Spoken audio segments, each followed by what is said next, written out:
ক্ষমতায় বিএনপি থাকে আর যদি আপনারা অন্য দলকে ভোট দেন, আমি কিন্তু আপনাদের কাউকে ছাড়বো না। আমি তাদের ঘর বাড়ি সব পুরায়া ছাড়গার করে দেবো।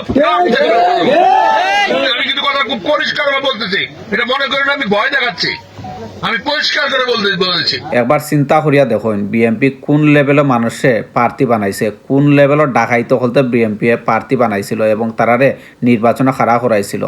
এবার চিন্তা করে দেখুন যদি তারা কোনোভাবে নির্বাচনে পাস করতে পারে তাইলে ওইসব মানুষের বাড়িঘর সব কিছু জ্বালাইয়া দেওয়াইব। ওপেনে বলতেছে, আমি কোনো বানাইয়া কোনো কথা কইরাম না, আপনারা নিজের খানি আপনারা উঞ্চইন।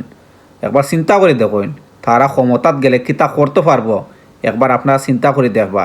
ভাই দয়া করিয়া আপনার এলাকার যোগ্য মানুষে আপনি ভোট দিবা এবং তারে সংসদে ফাটাইবা।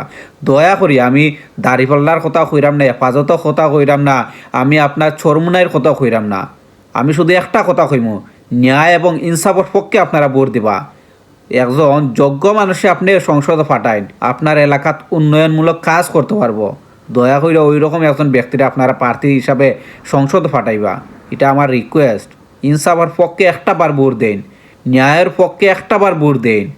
সারা বছরে তো ভোট না দিয়েও তো আপনারা সরকার বানাইছেন, তো একটা বার ভোট দিয়ে একটা সরকার বানাইন।